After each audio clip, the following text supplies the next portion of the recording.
You're listening to the Late Night Football Show with your host, Rohit Singh. That's me. On this show, we talk about some of the most seriously silly topics from the world of football for your entertainment and enjoyment. Please remember that the show is BYOL. Bring your own laughs, since we don't have the budget for a studio audience. Happy listening. Hello, everybody, and welcome to Late Night Football. It's finally over. We're finally done with the transfer window. The deadline day has come and gone. The window is slammed shut. And we're going to be here talking about a few big big and small deadline day deals that happened. So we're going to touch on that. And joining us today, we've got Kevin back on the show. Kevin, welcome and joining us. Hi, thanks. So there's not a lot of Chelsea deals to talk about, but it's we can't have it. It seems like we can't have any transfer discussions without talking about Chelsea. So welcome to the show. We also got Saahil back on the show. Saahil, welcome to the show as well. Hi. Yeah, I think I don't know how you're feeling after it has it sunk in yesterday's games, the two games that we saw yesterday. A little bit, but then by the time I got to I digested the result from yesterday. The whole transfer day happened today, so it just got worse. So it's like two things to deal with at the same time instead of just one. Yeah, we're just trying to get out of one result and the second result, and it's like the deadline day right after. So it's been a crazy 48 hours for sure. We're also going to be joined by Srest Foreman a little bit. He's just having some issues, so he's going to join us a bit later on. So it's going to be a four-person panel here today, but we will get started because there is a lot to talk about. And we do have to talk about the biggest deal of the summer. We had of the window, I think, of the deadline day. We've got to talk about Thomas Partey, but we'll do that when Trace is on here. So we'll move on to some other deals as well, because quite a lot to unpack. Biggest deal, I think we'll start outside of England, because I know sometimes we get to Premier League centric, we get to Big Six centric. But I think the earliest deal that I found out today was Federico Chiesa moving to Juventus from Fiorentina. I have only seen him play on FIFA, and I will unabashedly say that he's got a good potential rating on FIFA. That's my scouting. Saahil, it's a 2-year loan. It's basically a 2-year loan deal. The first 2 million euros for the first year, 8 million euros for the second year. Oh, and I think Saahil Srest, is joining us as well. So Srest is going to be here in a second as well. So, all right, let's just give it a minute and let's see Srest joining. Hey guys. Hey Srest, welcome to the show. We've already begun, so great to have you. Oh, there we go. Here you are. So smile, you're on camera. Hey, sorry guys, I was running a little late. Oh, that's no biggie, no biggie. We're gonna okay. We'll come back to the Chiesa deal. So let's start. You were busy. Were you having a party, Srest? Oh no, I'm a married man. My party days are gone way past. Well, Arsenal's party days have come though. Oh yes, definitely. Over. I would definitely party. I mean. Yes. What do you think about the signing Thomas Partey to Arsenal? What do you think? Well, that was a nice surprise. I wasn't hoping for that. I was hoping, but I wasn't expecting that. Yeah. Is that Kevin? Do you think that's a game changer signing now for Arsenal, Thomas Partey? I think it definitely puts them. If they were already in conversation for top 4, I think, but I think it definitely makes them firm, like people in that race now, doesn't it? Yeah, so I think that that was the only position that they lacked. They needed a good upgrade. So, and Thomas Partey could fill that position. Mm-hmm. So yeah, it was a good signing from Arsenal. Yeah. So, Sahil had a very good question about this. Where did Arsenal get the money for Thomas Partey? Well, we started gathering with every small transfers around that. I guess that's what we were waiting for. Honestly, it's not where we want Arsenal to be. It's trying to sell people to get one player out of selling a bunch of them. But unfortunately, it is what it is. We probably gathered some money from. I believe Troyera is being loaned out, but that probably cleared up some wage bill. And then we sold a couple of people here and there. Emi Martinez with that 20 million he got. Arsenal. Yeah, the 20 million from Martinez helped. I know it's not a popular sale, but I think it's gonna be fine. Leno's gonna be good for Arsenal too. Yeah, definitely. I think that definitely is the biggest deal of the day. Actually, no, this is the second biggest deal of the day, because the biggest transfer story actually is Gunnosaurus leaving Arsenal. He was released by Arsenal as well. I don't. Did you guys hear about that? Like that's how that actually happened. Somebody actually sacked a mascot. I don't know when was the last time that's happened. Yeah, but I mean, And there is a GoFundMe page to get him back. yes. That's the state Arsenal is in right now. So I mean, it's Looks like he was at the club for like 27 years, so must be like a famous person as an yeah, employee. I mean, Behind the mask. I haven't followed him very closely, but yeah, he was popular with the fans. Yeah, he was. Well, and I guess that might have cleared some of the wage bill as well for him. Oh, come on. I mean, they've got Mesut Ozil doing nothing, so he can be the mascot for the season. Oh, we still have Ozil? I forgot. Oh yes, Ozil is still there. Ozil is still at the club. Saliba still remains at the club, so he was supposed to go on loan as well. That deal didn't go through, but Matteo Guendouzi has gone to Hertha Berlin. That loan is confirmed, and as well as Trace mentioned, Lucas Torreira is also going on loan with an obligation to buy. He's going to Atletico Madrid. But those deals were unrelated, but that has happened. So good team building, I think, from Arsenal overall. I think it's been a good transfer window for Arsenal. They've got Gabriel. You got Thomas Partey, and I believe you also got David Luiz. I'm sorry. Oh, sorry, Willian. So I think three very good signings, and they improved the first team, which is what you would want.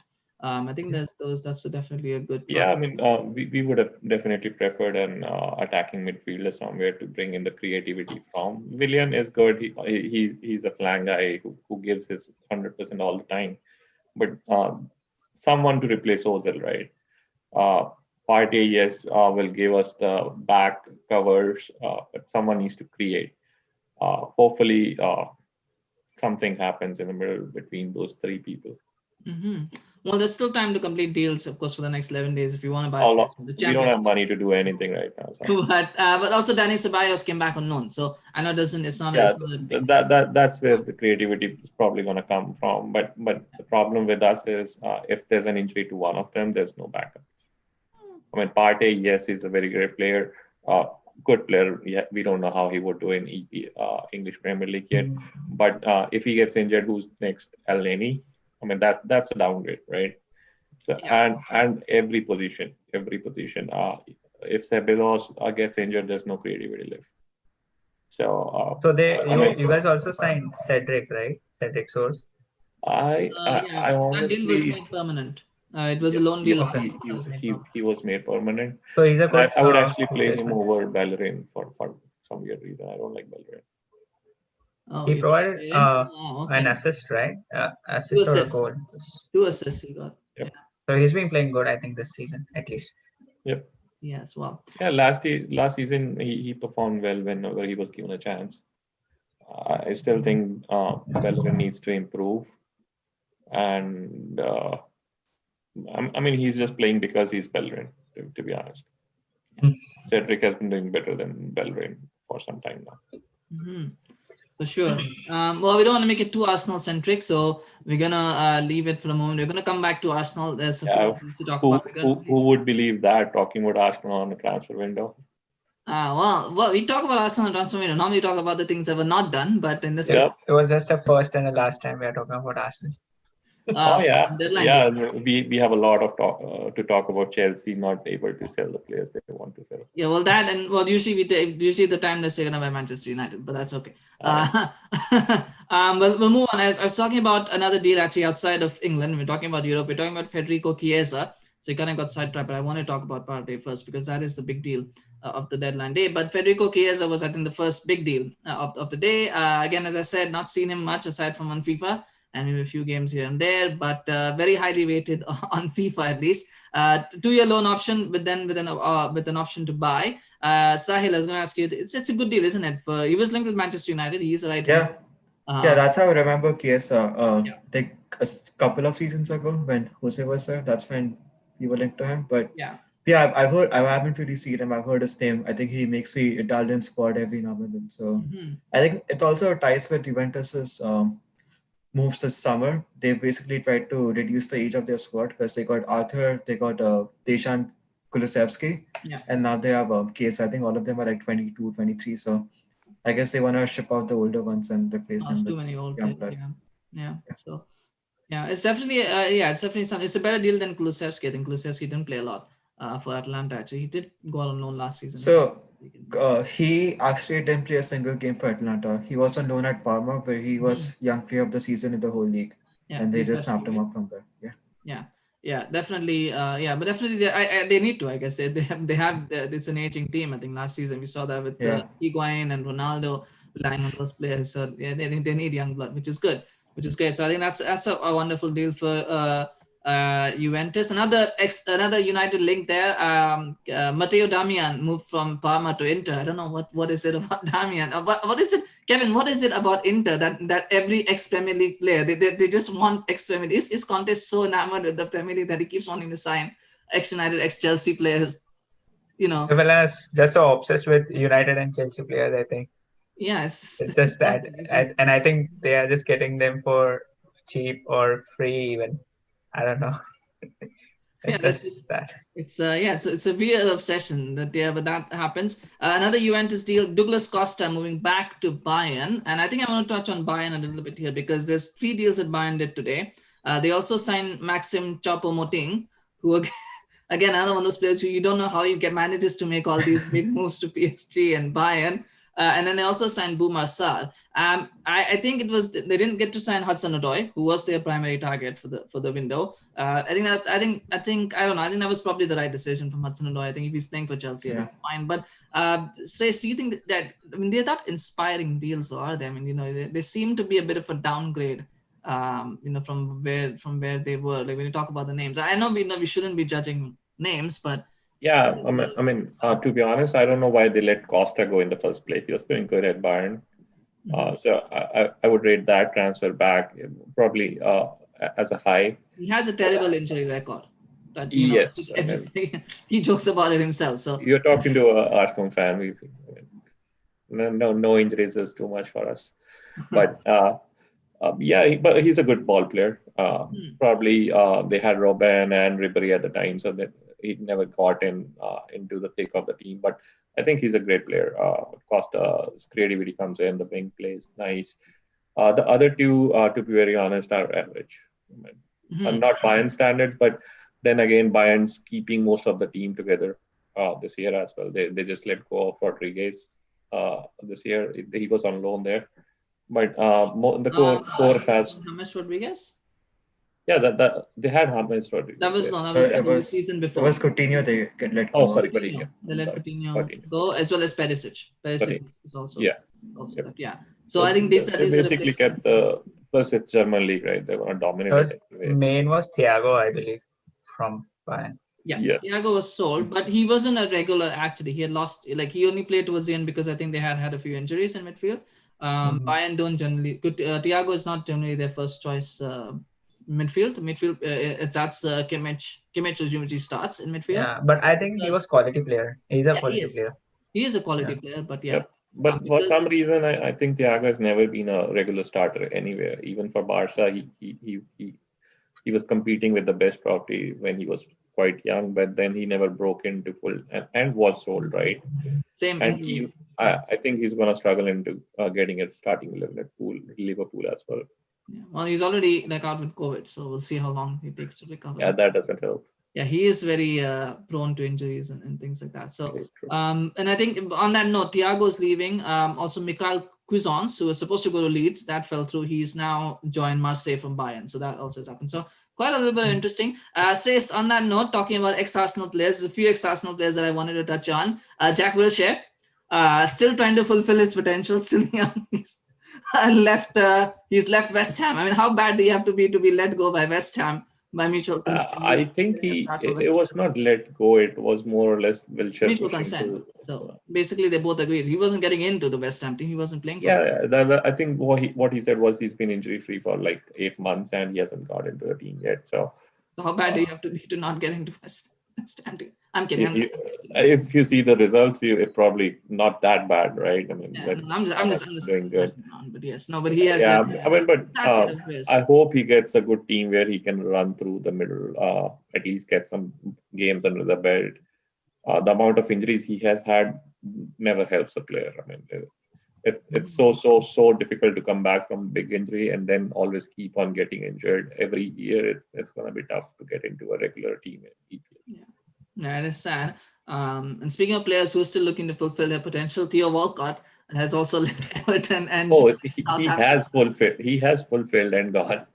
I think we saw the prime. I mean, Walcott was scoring goals for us sometime, like not left, right, and center, but he did his decent job at Arsenal. He had a 20-goal season at one point. I forgot which one, like in the early 2010s. Yeah, I think 2012, 2013. Yeah. I can remember. Yeah, I think held that two up. I think he's someone who again injuries kind of ruined him as well a little bit. But it's a good buy for Southampton. I think Southampton have a low-key good transfer window in general, but it's a good pick for them to ping. Mm-hmm. Yeah, but sad state though to see for Walcott, and Wilshere, you would have thought at one point they might have been the future of England, or yes. At one point that they yes, might have I think Walcott played for England too, like decently during the earlier 2010s. Wilshere, again, unfortunate. He probably had the talent where you can build a team around from the midfield, but again, injuries. Yeah, it's a sad state. Well, all we need is you could sign United could sign Wilshere and then have a partner for Phil Jones in the hospital, and Well, I'm happy that there's less people in the Arsenal hospital these days. Okay, we're sticking to North London. We're going to talk about a few Spurs players actually. So Ryan Sessegnon, remember him once upon a time, really highly rated. I don't know. He's gone to Hoffenheim on loan from Tottenham. So interesting. Kevin hasn't worked out. It hasn't worked out for him yet at Tottenham. I don't know. The last 2 years, I've not even heard much for peep about him. 2 years ago, very, very highly rated. Now he's just floundering. Yeah, neither have I. Like I was not.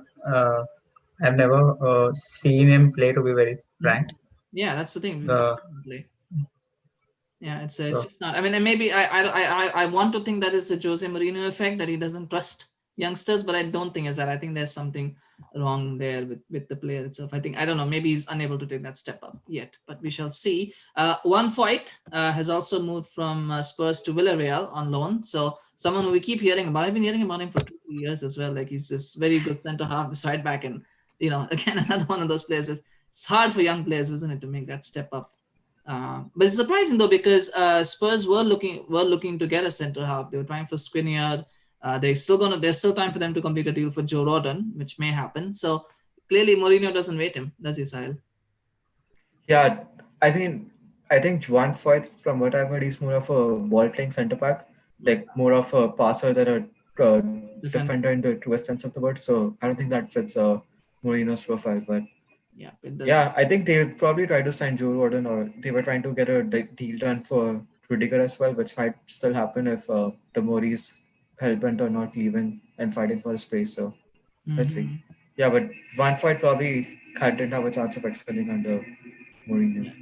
It's a sad state. But speaking of that, also speaking of centre halves, Ben Godfrey joined Everton from Norwich. I think that for £26 million. Srest, good signing for Everton. They seem to be building a squad now, aren't they? Without that. Yeah. I think they needed someone solid in the defense. I don't know how solid Godfrey is gonna be, but they have been conceding. They have been scoring a lot, but they have been conceding as well. So recruitments were needed in defense, and I think it's a good team built up. Again, it all depends on injuries and how injury free they can remain, because I don't see backups at Everton either. They have a few. I mean, they may not be the same caliber. They do have some. Like they have players who can play in multiple positions. So they have that. True. So True. maybe there is from an attacking perspective, I don't think they are much like the forwards. I don't even know who the second forward would be at Everton. Well, they've got a certain man called Alex Iwobi for them. So they got him for loan, on loan, right? Ben Godfrey? Who? No, Iwobi. No, that was probably the best piece of business we ever did. Oh, okay. Well, say that if he scores the goal that puts Everton in the top 4 at the expense of Arsenal, you can tell me that if it's the best piece of business that Arsenal did. I mean, flukes can still happen, right? Well, I don't know. I have no idea what's going to happen. It's a strange season.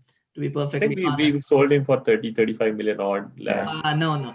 It's like 20 million, I think. It was like, I think that was closer to 40 million, if I'm not wrong. Oh, Iwobi?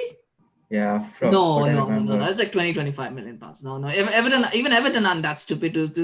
He's not English. If Iwobi was English, he would go Google for says 40, 34 45. million pounds. Yeah. No. If Iwobi was English, he would go for that. He's not English, so yeah, he's not. No. Google says it's 34 million pounds. Oh, Google said 34 million. Okay, well, then maybe 34 million pounds. Yeah, but that, I mean, that's probably, even at 20, it would have been a best business Arsenal did. Yeah, 34. That's overpriced. Yeah, that's overpriced. I don't know why they pay 34. Oh, okay, yeah, that's not mugged. They mugged. He doesn't even start right now, so I don't know what he's you're not going a to do once. 20 million would be overpriced too, trust me. Yeah, well, I don't know. But yeah, 20 million sounds about right for a young player from Arsenal, but 34 is, yeah, it's a mug. Not saying he's worth that much, but no. Speaking of that, Chelsea, let's go to Chelsea. 2 deals done. Bakayoko moving from Chelsea to Napoli, Kevin, and also Ruben Loftus-Cheek going from Chelsea to Fulham. Bakayoko was expected, I think. He's had a good time in Milan, so he seems to like the Serie A, so I think he'll do well at Napoli. It hasn't worked out for him. But Loftus-Cheek, Kevin, a player that we keep hearing about, so many hopes from him, but he just doesn't seem to get it, does he? I think we need to see like 1 or 2 more seasons from Loftus-Cheek to prove him to be in the first team squad. Maybe I don't know, but I think that Chelsea has already too many defenders and midfielders, and the amount of players have been like crowded up too much. And even we have like a lot of defenders as well. So Tomori to West Ham should have been done because Rudiger is staying, right? Yeah. So like I think that we have a lot of players now. Yeah, Tomori to West Ham is off. He was supposed to go on loan, but he decided not to go at the last moment. Yeah. Chelsea. That can still happen though, right? No, not anymore. 15 days to go. He said no. The only thing that can happen now is Premier League to Championship or Championship to Premier League. Okay. I thought Premier League was open to. Yeah. So it was like both the clubs agreed, but the player didn't agree. Yeah. As far as I've read. Yeah. Everything was done, but the player decided last one he didn't want to go. Like 10 minutes before the window ended. Yeah. He said. Yeah. So that will be interesting to watch. He's a decent defender though. Like I feel he's a decent centre back. So maybe people said he can break into the Chelsea team. I mean, if you're a defender, you would think that you have a chance of breaking into the Chelsea team. Their defensive issues at the moment, but that was something. I think that will be something that may haunt Chelsea later on, is the fact that they weren't able to move on as many players as they wanted to. I don't know, Kevin, you're shaking your head, so I don't know if I'm on the right track, but I don't know. This is the story of every season, I think. If you buy a lot of players, you have to sell a lot of players. And that's generally how it works for most clubs. Or loan them out. Or loan them out to Vitties. Yes, yeah. That's what Chelsea does. That's by default. They loan out. If you turn on any FIFA, you will just find Chelsea players being loaned to Vitties always. I've never actually played with Chelsea on FIFA. Sometimes I feel like I should do that just to see how many players they want loan. Because no, you should play with Vitties. You should play with Vitties on FIFA to know what Chelsea players that are there. Yeah, well, I mean, like Marco Van Hinkel, for example, I didn't even know he was still at the club. What happened to him? And then suddenly you realize, oh, he's still at Chelsea. Okay. Oh, I get so confused. The other day I was confused with like Baba Rahman when I saw Baba was still at Chelsea, and I was so shocked. I like, didn't he go back then? Yeah, it's always like that. Yep, there's all of those kind of Gilo Bocci, right? Another signing. Is Dapo Costa still at Chelsea? I think he went on loan. I believe. Oh, okay. So confusing. I swear. Well, speaking of Fulham, they also got Joachim Anderson on loan towards the end. So that has been done as well. So again, they probably need a centre half, Fulham. I don't know if it'll be enough to save them from relegation, but something there. Speaking of Everton as well, they wanted to sign Sergio Romero on loan. And this will be a wider conversation that we will have later on, but that deal fell through. So instead, Everton have now got Martin Olsen, some a goalkeeper. So maybe I don't know if it's going to be enough to put pressure on Pickford, but they clearly need something in goal because Pickford has been a problem. I think we're now getting into the more depressing part of the show. So we'll talk about Barcelona, because so Jean-Claude Todibo, the centre half, he has gone to Benfica on loan with a 20 million euro obligation after 2 years. So I don't know what kind of deal they were playing at, but they've got that done. The idea was to bring in Eric Garcia from Manchester City to replace him. Saahil, that deal fell through for whatever reason. And I don't know, do you think it's a good idea from City? Because Garcia seems very average to me. So I don't even know why Barcelona are interested in the first place. But why would... Yeah, I don't understand, because City ended up signing 2 centre backs, so they didn't really need him. And his heart is really not in Man City. Like, he wants to go back to Barcelona. So yeah, and he's leaving next year anyway. But I guess they weren't really forced to sell him, because if he stays for another year, it doesn't really hurt City. So if they probably wanted to wait for the correct offer to sell him, which City can probably use all the defenders they have right now. Yeah, well, they might need them, but it's just funny because they could have got I know City don't need to balance the books like all the other clubs. Yeah. They got lawyers. Yeah, no, but I mean, they got lawyers, and then they got other names. Yes, well, and they got oil. And they all. I got all those jokes there, but yeah, but it was a 15 million pounds. I thought 15 million pounds was a good deal for Garcia to take, but well, I mean, maybe City didn't want to do that deal. There was some theory that they were upset that they didn't sell them Messi, so that's why they tried to take revenge. That probably could be possible. Yeah, I don't think it's true, but yeah, but I mean that probably. Yeah. But that deal might happen next year to Messi to Manchester City. That might happen next year if things go that way. So on that note, I think we'll switch gears and we'll talk a little bit about the transfer window in general. So I'll start with you, Srest. Who do you think, for you, out of all the clubs in Europe, who do you think was the biggest winners of the transfer window? I think Chelsea. Chelsea has done great, and Tottenham. They have been under the radar, but they got good players in. And the results are showing in too, without actually getting Bale to play for them yet. Yeah. Right. I actually went through the Amazon video, the series they made with Tottenham. It's actually good. If you look at the way how he's building the team around people he trusts, Mourinho, it actually gives a lot of insight on where Tottenham wants to go. So I think they're doing good. They had a very good transfer window. Everton would be my third choice, just because of Rodriguez. He's changed the game for Everton in the mid, and hopefully he remains injury free. For sure. Chelsea for sure. Chelsea was quick. I think they went a little overboard. Like 6 first team players in one season is a little overboard to gel. Now Lampard's gonna need time to build a team with those 6 new players, right? And I don't know how much time do they give Lampard. Well, we'll see. Yeah, for sure. I mean, definitely. Yeah.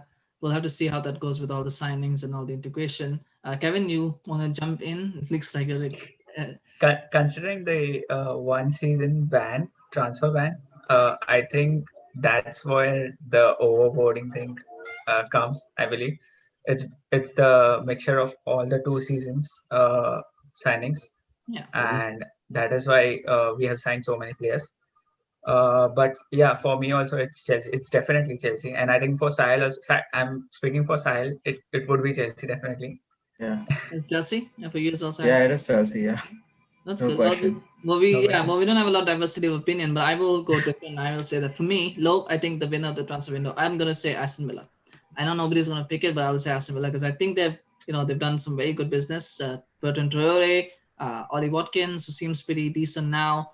They've kind of strengthened that. They've kept Jack Grealish, which I think is the biggest thing. Yeah. Maybe they did a little bit, but I think that probably was the biggest deal, getting him a new contract. They also got this right back, Matty Cash, who was apparently very good in the championship. Yeah, so they've got a few decent players, and I think and Ross Barkley as well. Ross Barkley. I don't know. Kevin probably knows better about Ross Barkley if he's that good or not. I don't know. I had hopes for him as well, but I don't know why do I have hopes for English players? He was very nice. He was very good in the Liverpool game. Ross Barkley. Yeah, he was. Well, I think Liverpool were bad. I think that. I mean, if Ross Barkley, I think Ross Barkley being good is more an indication of how Liverpool played that. Yeah, that makes sense. But they've done some good business. So definitely, I think Aston Villa, for me, probably would be for my opinion, would be the winner. I think Chelsea are too overplayed. So I'll stay different. But there are outside of Europe, I think, outside of England as well, I think there are a few winners as well. I think there's quite a few clubs that have done some good business. I think Sevilla have been pretty good as well. So definitely something. But I think we're going to talk about the losers. I'm not going to ask you because for me, the losers for this transfer window with a capital L, capital O, and all the rest of SERS. You can put like big words. Has got to be Manchester United, the biggest losers of the transfer window. Definitely. Anybody who says otherwise, I don't know what to say, but they were the biggest losers. You could make a case for Barcelona to be alongside them, but I think Barcelona probably, I would just give them a pass. But and we'll talk about Barcelona first because of what they did. So they wanted to sell off Ousmane Dembele today. That was the big deal that was supposed to happen. So they could sign Memphis Depay. And this is what Barcelona basically said, is that they didn't want to sell him on loan. They wanted, if they were going to sell him on loan with an obligation to buy, United said no. So they said, fine, we can do a loan deal. And as long as Ousmane Dembele signs a new contract so that they can get money for him. So that, that didn't work out either. And then we'll come to Manchester United, but it's a and then of course we're talking about the Arthur Pjanic deal that I don't know what is going on in their head there. It's troublesome, Saahil, isn't it, for Barcelona at the moment? Just don't look rudderless. But I feel like this is what we saw coming for Barca anyways, because we all knew about their financial problems, about like how they had to take massive pay cuts over when football wasn't on. So, but then I don't know. I feel like Barcelona, they basically wanted to sign all the players Ronald Koeman wanted, but then no one knows how long Ronald Koeman is going to stay here for, because he might just be sacked when the next presidential election happens and the current president is voted out as expected. So if you sign Wijnaldum, Memphis, and I guess Sergio Dest is still fine because he's a young player, so he will probably fit with the new manager. But then if you sign Wijnaldum and Memphis and you do away with Ousmane Dembele, then does it really make sense in the long term? Like, it just feels like I don't even know what you're trying to salvage at that point. It was very confusing. But I mean, Barcelona is a horribly run club. They don't have money right now, so it wasn't very surprising. So yeah, I mean, I was a little. I mean, the Dembele stuff. It was just like United and Barcelona, two clubs who really don't know how to run.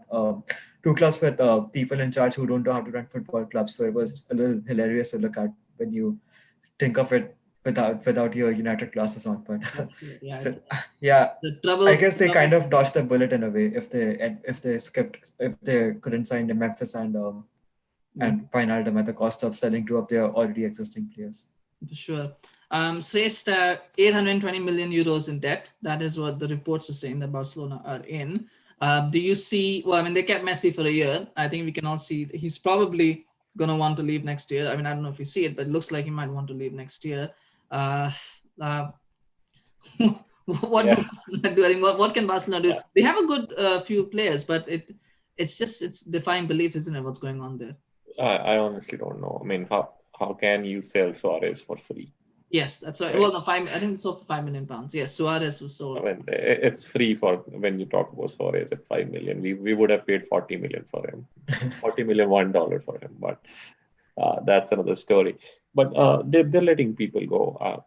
It's sad. They need to sell if they don't want to play them. And Suarez right now would have been an upgrade to any striker they have. And he plays well with Messi and things like that. It's just internal politics that's damaging the club. Like they were at peak like 5 years ago, and I don't think they're going to be second in La Liga this year either. I mean, Atletico would probably, after selling Partey, they would still rank above Barca this year. Their best midfielder? I don't know about best, but at least a holding midfielder. But they have a lot of holding midfielders at Atletico too. Yeah, midfield is one area that they are stacked. And I think Torreira, it somehow didn't work out for Torreira at Arsenal. But I was actually a big fan of Torreira. I really thought that it was a good signing for Arsenal, like cheap for 24 million, 25 million Torreira. After the World Cup he had, I honestly thought he was going to be a success. Yeah, I don't know what happened. He looks like a hardworking player. It's not like Ozil, who's lazy, who doesn't want to do things for the team. But somehow he never fitted in the team. How long does Ozil have in his contract? 1 year, 2 years? Last year. Last year? Oh, it's gone 1 year. Okay. Yeah, we are counting it out. Yeah, Arsenal got a lot of money. They can pay him off. But yeah, that's sad to think about Barcelona. But But as bad as Barcelona have been, incredibly, there's one club that's worse than them. And we'll talk about Manchester United. I think let's start with the negative, because then we can end on a positive at least. So we'll start with the deals that didn't happen. Jadon Sancho spent all summer trying to get him, and finally. And he was in UK today. I'm sorry. And he was reportedly in United Kingdom today. Yes, he's in England. He's in London right now. He is in London right now. I think he reported for England duty, but he's not going to play for England. Yeah, I think he's an English guy, right? He can be home sometimes. Yes. When these breaks out, like he's in UK. Yeah, there's all sorts of reports that he's got a private jet on standby and he's waiting if the deal will be done. There was nothing was going to happen. Sahil, so here's what I have to ask you, because so United had 3 priority signings based on what we know. We don't know true or not. A centre half, a right winger, and a midfielder. They got their second choice midfielder, but fair enough. We'll say that it was decent, but they didn't get their centre half. They didn't get the right winger. After chasing Jadon Sancho for 2 months, what do you feel about? I mean, I know a lot of people disappointed that Sancho didn't come. What do you feel about the deal itself? Yeah, I think we just look like proper clowns in public, which I'm glad that people know the owners are extremely incompetent. Like, this was the final nail in the straw to any credit they had before this, because we were sold a whole idea of a cultural reboot throughout this whole last season, that we're going to target players who are going to fit for the United philosophy and this and that, and then you spend a whole summer, like not just a summer. There were reports about how Ole talked to Jadon Sancho, I think before the season, before even the transfer window started and whatnot. And there were, it seemed like it was almost like a done deal. Like it was going to happen at some point, probably in August or something like that. Yeah. But then, yeah. Okay, let's just for 1 second money in, right? That's all they need to do was put. But then let's for 1 second let's just assume that United don't have the money for that. Let's not. We all know Matt Judge and Edward Wood can't negotiate. So let's say that United could somehow not bring down to 120 million they asked, and we didn't have and there was no way to pay for it. Where were the alternatives? Like, what was the plan B for that? Was it Ousmane Dembele? If it was Ousmane Dembele, did you not make any headway to signing him before today? And did you not have a list of people you would go to if Ousmane Dembele didn't sign? Obviously, that Uruguayan kid probably doesn't count as an alternative. So was it no plan B or plan C if we actually didn't end up signing Jadon Sancho? I think that just shows that whatever cultural reboot they told us that we're gonna have was probably a whole farce. There's nothing like that happening, because the players we signed, they don't really belong to the same type of players that we signed last summer, right? But they don't have anything in common right now. So it just felt like we were signing players that we somehow got offered and got lucky with them, and didn't really pursue the players that we actually wanted to sign. So I don't know why we didn't have any other players we wanted to sign, because there were reports of Ismail Yassar, but then that might still happen. They didn't even sign him. He seemed like the plan C, but then you backed out from signing him as well. So what was the point of this? The right wing was easily the biggest weakness in our team, and we haven't filled it at all. So it's just banter at this point. Yeah, well, the Saar deal could still happen. Incredibly, that could happen. Because there's still time. What for in the championship? So there's still time to make that happen. But there were reports that came out that United don't want to do the Saar deal. So I don't know what kind of message that sent out. Crap, because it's like this. They want a loan with an obligation to buy. United don't want to do that, and then if you don't buy it, we want a 25 million pound penalty if you don't buy him. So it's like a 25 million pound loan deal. But I mean, actually, just one thing. I mean, I don't know how United expect players to sign for them when it is very obvious that they will not make them permanent, because they want to go for Jadon Sancho next year. So if you're trying to sign players like Ousmane Dembele, who has had a crossroads in his career, and someone like Ismail Yassar, who wants to get out of the championship, how do you expect them to commit to a contract where they don't know what's going to happen after 1 year? That sounds very counterintuitive. You would rather go for someone experienced like, say, Ivan Perisic or Douglas Costa, who wouldn't really look for a long-term contract. Like, both of them were willing to go out on loan, like how Perisic went last year, Douglas Costa went this year. So that would have made a lot more sense than going for these players who are so uncertain at their current clubs right now. It's a mess. It was a mess, and I think the reason why there was no alternatives, I think, because Solskjaer was keen. I think it was adamant that he wanted Jadon Sancho. And maybe he felt that if he gave him an alternative, Ed would be like, yeah, okay, I'll give you the alternative. I can get it. Yeah, the thing is that he should have gotten Jadon Sancho, because I think he already covered that in the Man United pod, that with Akash and Shashi. So I don't want to repeat the same thing about how United can't negotiate and how we made fools of ourselves. But then what happened today was even more disgraceful, I feel. Yeah, and there's a lot. I mean, there's a lot to unpack. I mean, there's things that we've heard and seen. There's a lot of issues. But Srest, I think you're no stranger to watching transfer incompetence, because Arsenal were very bad back in mid 2010. So I'm making a joke because I can't really say anything. It was really bad. I don't think I've ever seen even Arsenal be this bad. I think even Arsenal probably have done much better than what United did today. But it is shocking, isn't it? Because if you think as a club, if you do not get your primary target, not having any backups, and also if they knew that they weren't going to sign a right winger, why not use that money to sign a centre half? Because everybody could see what happened on Sunday, and the fact that there's a lot of talk about United taking so long to do deals, but they've just done 4 deals today, so it's clearly not the time. I mean, what is United's thinking?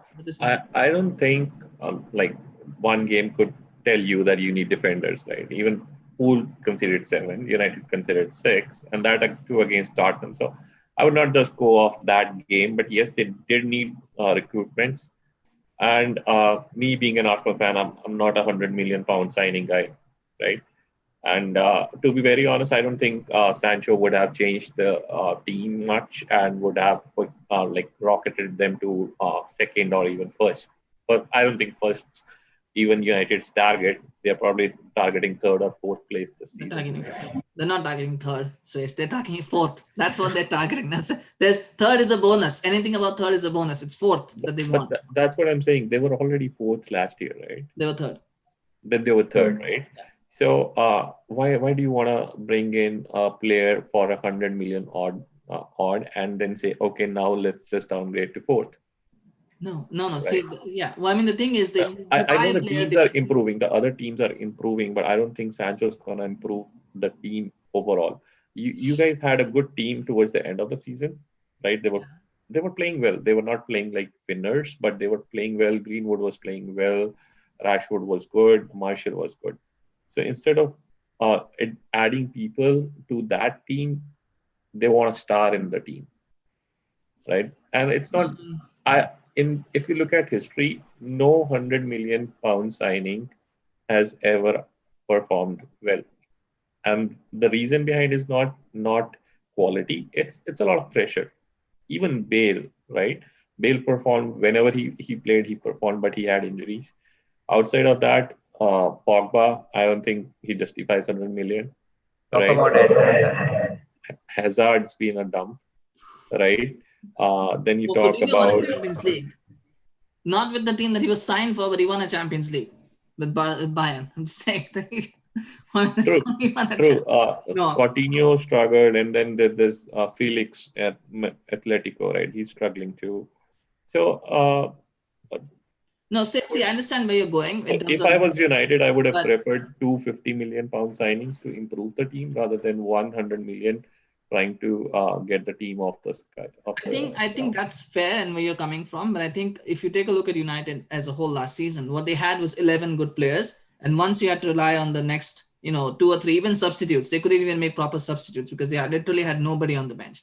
And that's where the idea was, it's not about Sancho. The idea is bringing in someone who's going to improve that team. So you have competition for that front 3 spots, because as of tomorrow, because yesterday, the reason, and we talked about this, I don't know if you saw this, we talked about the team giving up. And the reason why the team gave up and the red card went out is because most of them know they're not going to lose their places because there's nobody behind coming in. I think the idea was to improve the overall quality. And I agree with you, if they didn't want to sign Sancho, and that is what Saahil was saying, if they didn't want to sign Sancho, that's fine. Where are the other players? They didn't spend that £100 million pounds on 2. That's what I'm saying. Their approach is probably not the best approach, right? They're going all in for one player and not having a backup plan. Dembele, I guess, was a panic choice. Yes, Dembele is a panic. That's the one deal I'm happy with. And I think you guys would be happy that it didn't go through with his injury record and everything else, and the attitude problem with Dembele, which has been reported. I think it's good for United that it did not go through. Yeah. But they should still try to develop Greenwood. I don't know why he. Chances. I mean, just because you sign a player, it doesn't mean that the development stops. It's you have 4 players. It's like you're gonna play a lot of games. We're gonna play. By the way, we're gonna play Arsenal, Chelsea, Everton, PSG, Leipzig. 5 games in October alone. You can't expect everyone to play all those games. So you're gonna need a big You can't expect Sancho to win 4 out of 5. It doesn't. No, but it's not the point of winning, right? I mean, imagine if Greenwood gets injured, or if Rashford gets injured. Who comes in his place? It's going to be James. It's going to be Cavani. Or would you rather have Sancho coming in and then Greenwood, replacing the injuries, right? It's about squad. I think to be honest, James is a good player if played on the right place. Left. If you play him on the right wing.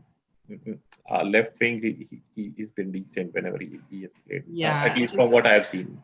I've not seen a lot of James. But then obviously there's still a difference between the level of Sancho and James, right? Like if you can start Sancho on the right wing or James on the left wing, you would almost like 90% of the times you would go with Sancho on the right wing because of it's just like he's had like almost 30. Yeah, I don't want to make this too Manchester United centric. I understand what you're saying, Srest, and I get it, but it really the signings. It's about ambition. It's about squad building. And Kevin, as an outsider perspective, I want to put you this scenario because this to me was completely mind-boggling, and I couldn't believe it. I was hearing this, and I don't know if it's true or not. So I'm going to leave this with the scenario with you. Ousmane Dembele says, "I do not want to join Manchester United on loan." Then he says, "Yes, I will join Manchester United on loan." Barcelona say, "Fine, but we want you to sign a contract before you do that." Ousmane Dembele says, "No, I'm not going to do that." So Solskjaer, and I don't know if this is true, but apparently Solskjaer said, "That's fine. Sign him for 60 million euros. I want him, and sign him without a medical." I mean, Ousmane Dembele, a player. That's the point where I lost it. Yeah, I know it's not, but I mean, it sounds mind-boggling and unreasonable at this point if that is true, isn't it? I think it's just a chaos in the whole Manchester United, the office, the whole board, and signing a player who is injury prone on top of that is ridiculous. Just and if a player needs a medical, I think it is Ousmane Dembele. I think if ever there was a player exactly medical. And it's unfair to all the other players, isn't it? As well. Yeah, it's mind-boggling how they were doing, and it's chaotic. It was chaotic, but in that chaos, there were signings for Manchester United. I think we'll try to be objective, and I understand that it is underwhelming, but I think we'll try to be objective about the signings. And Alex Telles was signed today, finally, after 3 weeks of haggling. I still don't know what the final price is. If it was there's some reports about it being 18 million pounds. Some said it was 18 million euros. I'm leaning towards it being 18 million euros. Because if it was 18 million pounds, that was what Porto had quoted them at first. So what did they spend 3 weeks doing exactly? God alone knows. Saahil, I mean... It would be exactly what Arsenal did with Partey for 3 months. Yeah. Well, see, with Partey is a different thing because basically Atletico refused to do any negotiation. Like I think Arsenal were trying to get them to do like installments like they did with Pepe. They were trying to get them to probably accept a bit less and maybe use Torreira as a make-weight. So I understand that. I mean, Atletico saying no is fine because, you kind of, because then you just pay the release clause. United spent like trying to get like, okay, we're going to pay you 10 million euros. No, we want 20 million euros. No, we pay 12 million euros. And okay, it's fine. I'll just take 20 million. I don't know. It seems, but it seems like a good signing though. I think it's a signing that United need, objectively speaking. So yeah, it's. 100%. I think Luke Shaw, he was horrendous this week, and I feel like he should have been sent off firstly. So, and obviously his positioning wasn't the greatest. And I think Luke Shaw also, like going forward, he really can't cross the ball inside the box. Like he can carry it, he can receive it, but he can't really make any output up from it. So when you have someone like Telles who had lots of goals and assist hunter as well, you're signing someone who's an obvious upgrade on the attacking side at least. I don't know how good Telles is on the defensive side. But it's just a mindless haggling over like a couple of million that just frustrates you because we might have had a better result. Like I'm not saying we would have won, but like we would have had a better chance of getting a better result against Spurs if maybe Telles was done by last week or something. So yeah, but obviously I'm looking forward to signing Telles. He should be easily going into the first 11, I think. Luke Shaw should be his backup. And so, yeah, it's the first signing we made in this transfer window who we know for a fact will improve our starting 11. Yeah. That was good. I think, yeah, and it gives more options as well. Covering that was Chris Smalling going to Roma. Kevin, somebody who's had a good time of it in Serie A. So, but again, apparently the deal went 60 seconds before this transfer window was about to shut. That's when they did the deal. 15 plus 5. That was the final. Some would say he's actually the best defender. He was the best defender at United, but I don't know. He used to be at least. But no, apparently till today he was the best defender. After what they saw on Sunday, it was like he's the best defender. I don't know. I mean, he probably is better. I don't know if he's better. I think he's not good enough for a top 4 team. I don't think so. And because Roma finished 6th, so it's not like Roma were like champions of Serie A or something. So yeah, it's a good signing for Roma. Yeah, but I think it probably shows where United are at this point, the level that United are at this point. It speaks more about that. That's right. Yeah, but talk about another 100 million signing. That's Harry Maguire. Oh my god, I don't even want to. Oh my god, don't even get that. I think that'll be in years to come. I think we'll talk about. I mean, it's just. I think that's going to be another saga that's going to start next year. I think that's going to be another thing. Extremely frustrating to sign a 100 million. I don't know, English defender and messing things up. I don't think it was any tackles your own defender. 90 or 100, whatever it was. It was 80 million pounds. Oh, pounds is 80 million. Euros probably was about 90, 95, so not 100 million. I don't know what's wrong Close with to 100. They don't have defenders for some reason, like center defenders. So Rio Ferdinand, Terry, and then Maguire. Right? Well, I mean, that's where they've fallen from. Doesn't have good defenders. I think if you would for this season, I don't think you would be able to count on one hand the number of world-class defenders at the moment. Who's a world-class defender based on? Yeah, but still, I would say that there are many good defenders for England. There are, but I mean that upper echelon world-class. But they are not as good as Terry and Ferdinand. Yep.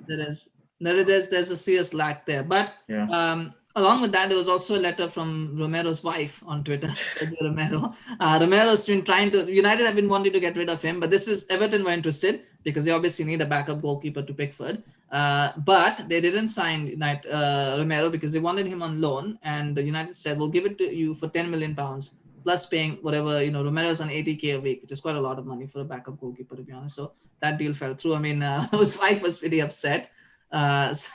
I mean, it's crazy, isn't it? When you look at it, like how they're trying to do deals. I think there was a play there because I think they believe that Romero might become number 1 at Everton, and Everton are going to be a top 4 contender at this point. I think we have to assume. So you're indirectly strengthening a rival, right? If you give them on loan, so maybe they feel Pickford is the one weak link, so let's keep him as a weak link at Everton because that's the only reason they're not going to get top 4.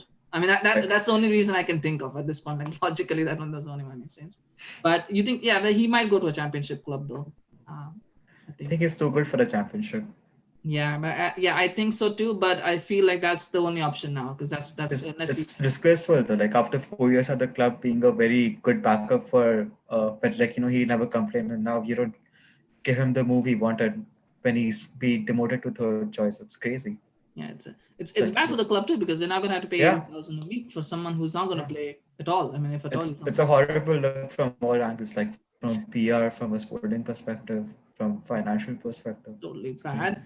We are running out of time, so I'm going to jump quickly to the next deal. Edinson Cavani moving to Manchester United on a free transfer.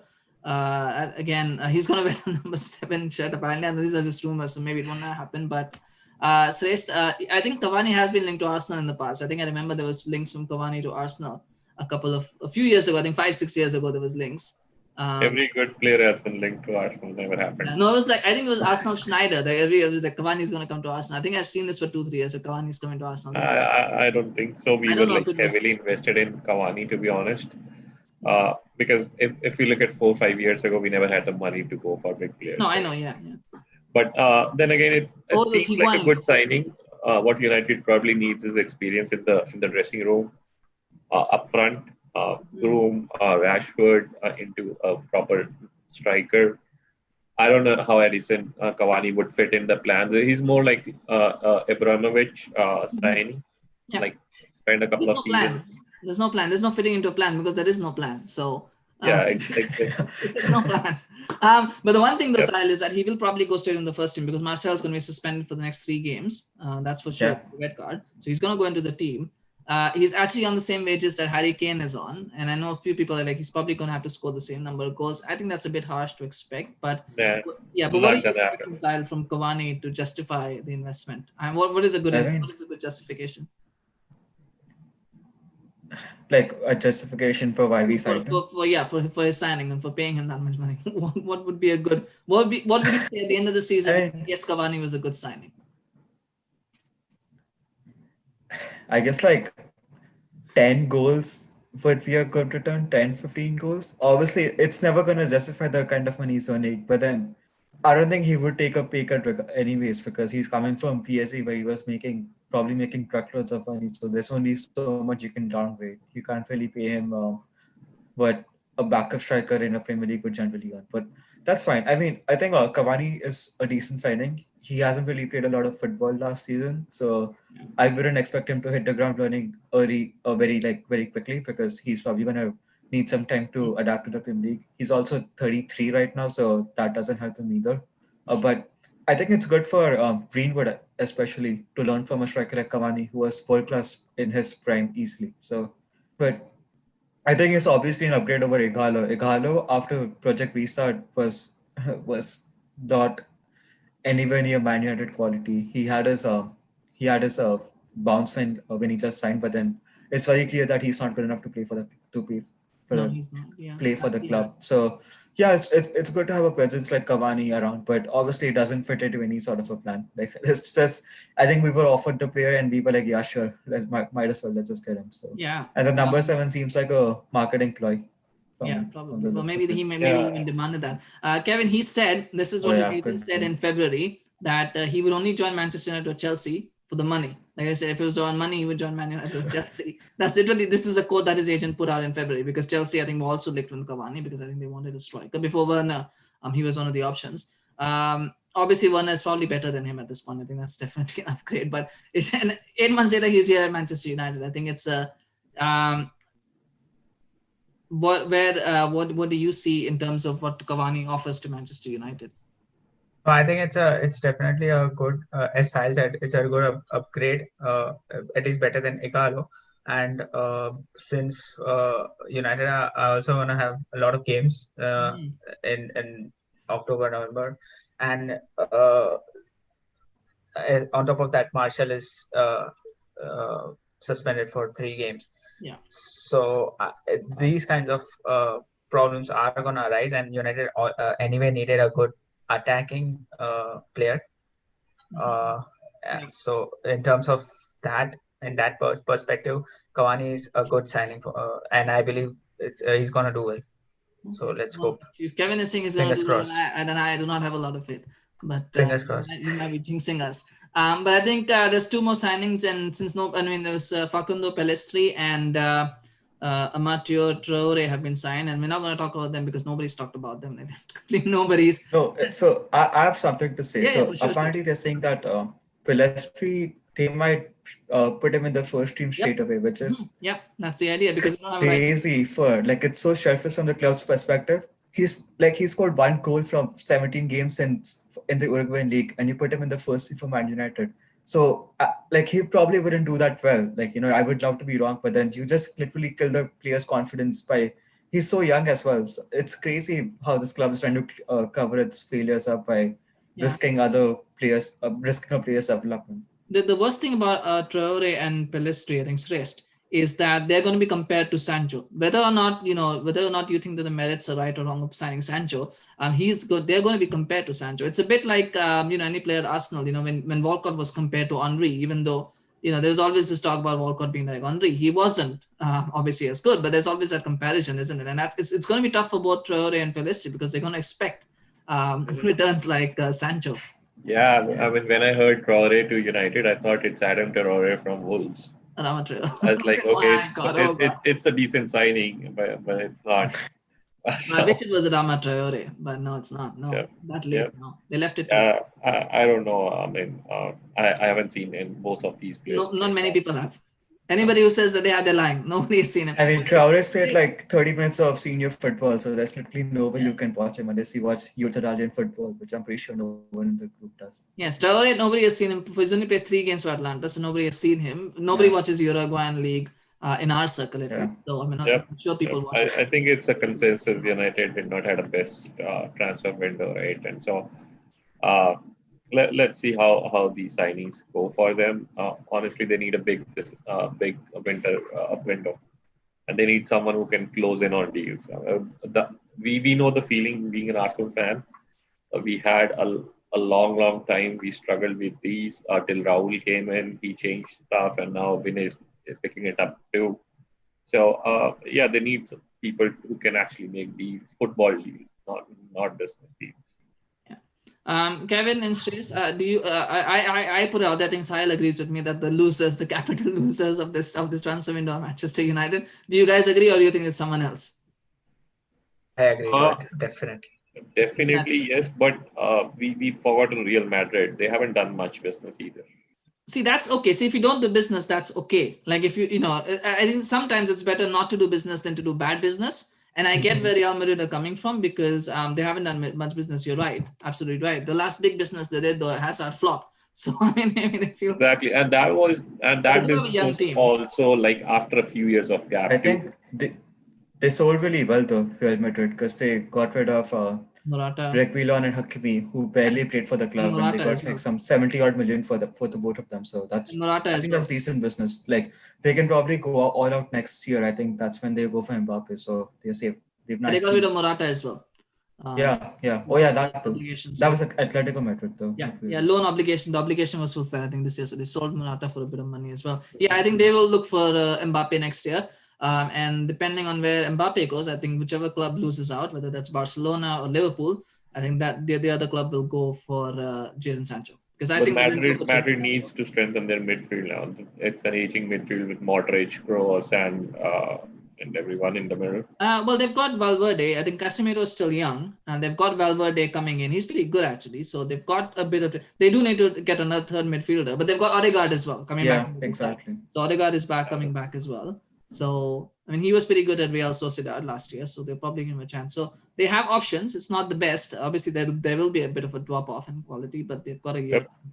I think Cruz still has a few years, but they need backups. With Zidane, they need players who can perform. Right? He's not. I don't think he is a builder.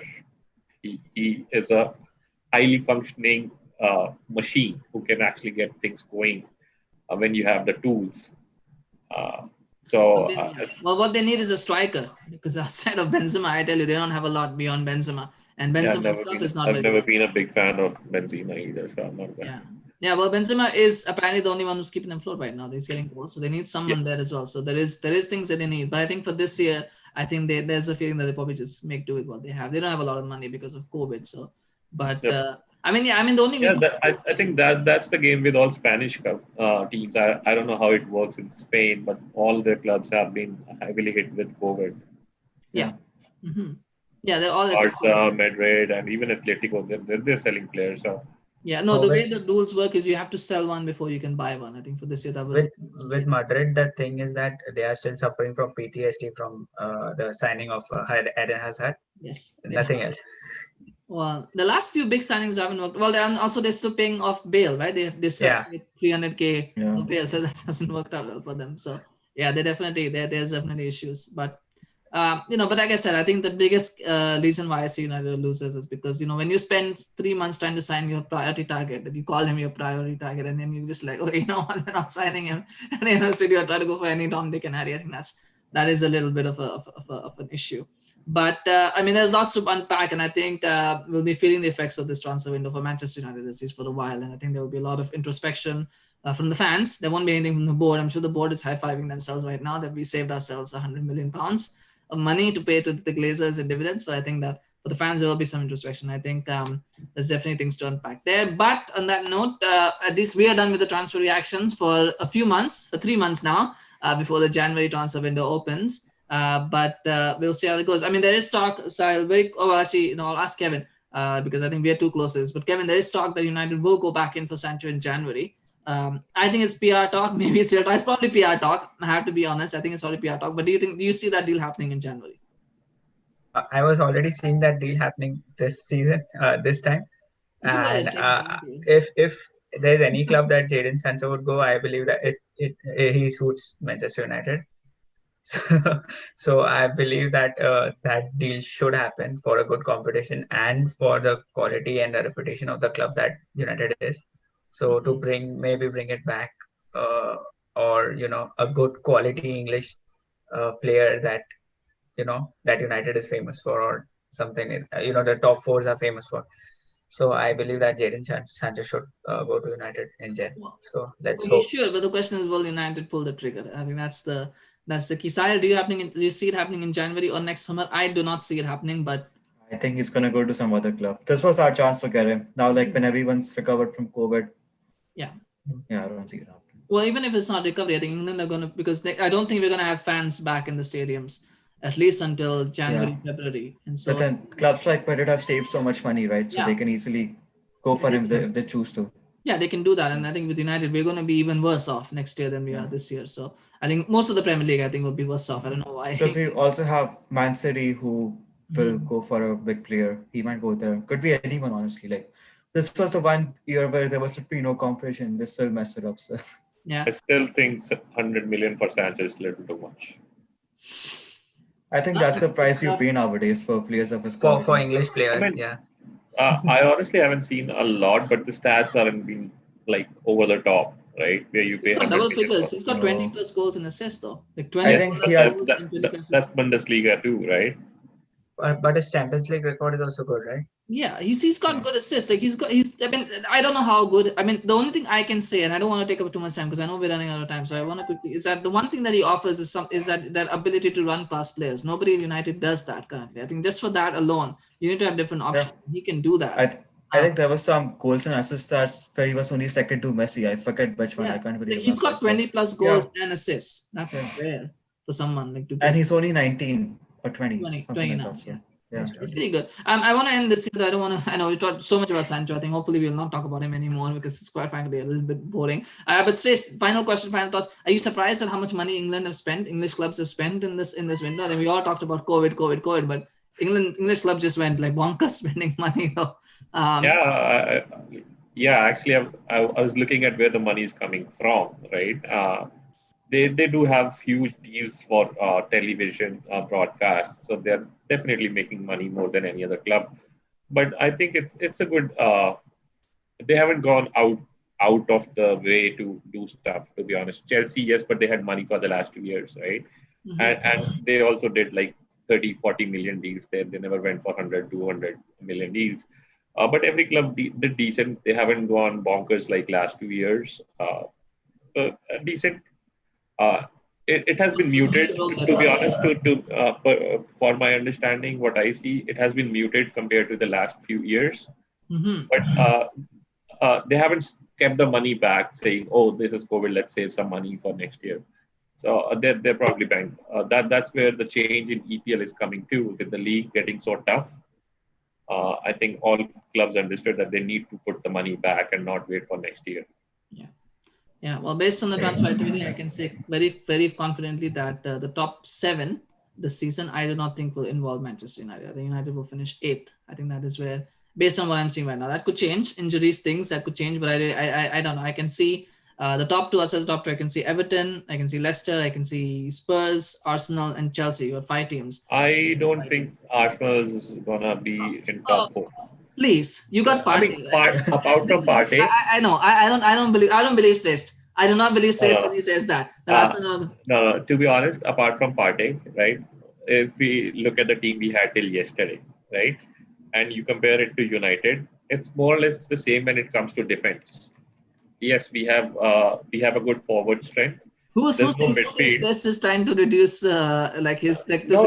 That's an honest opinion. United has a better midfield than Arsenal has. I would disagree, but I mean I can see why you say that, but I would disagree. Right, you have Pogba, you have Bruno, and then now you have Pogba's crap. Matic is crap. I'll say this right now. I'll say Pogba's crap. He sucks. I think he's overrated. I don't know if anybody else agrees with me, but I think he's crap. You want to trade that with Ceballos? I would take that trade. You would take Pogba for Ceballos? Yeah, sure. What's your funeral? Go for it. Well, I don't think that deal will be done, but I think, I don't know if I would probably just get rid of Pogba, but that's just, anyway, we're running out of time. I will leave that discussion for another day. Because I only wanted to make that point that for future games, I will be saying, for most games, I will be saying that United are going to draw or lose, because that's how I feel. But I just want to make that point now so that people in the future don't see like, he's just doing enough. So I just want to make it clear right now. But thank you so much, Kevin. Thank you so much, Saahil and Srest, for joining me today. I know it's a bit late in the day, but thank you so much for taking some time out and doing these reactions. I know it's a bit tough as well for Saahil, for you. But Srest, I think it's Partey time for you now. It's night. It's like it. Yeah. Yes, I got this one now. I'm sorry, I missed that part before. Yes, it is. Yes, it's Partey time for sure. Yes, which I think I like the way that they announced the deal, so it was good. But thanks so much, guys. If you enjoyed watching this video, please remember to like, share, and subscribe to the channel. If you're new, we've crossed 90 subscribers. We're now at 91 subscribers for the channel, so help us get to 100. And let's see if we can get there by the end of this week. So please help us that. If you're new, please remember to subscribe.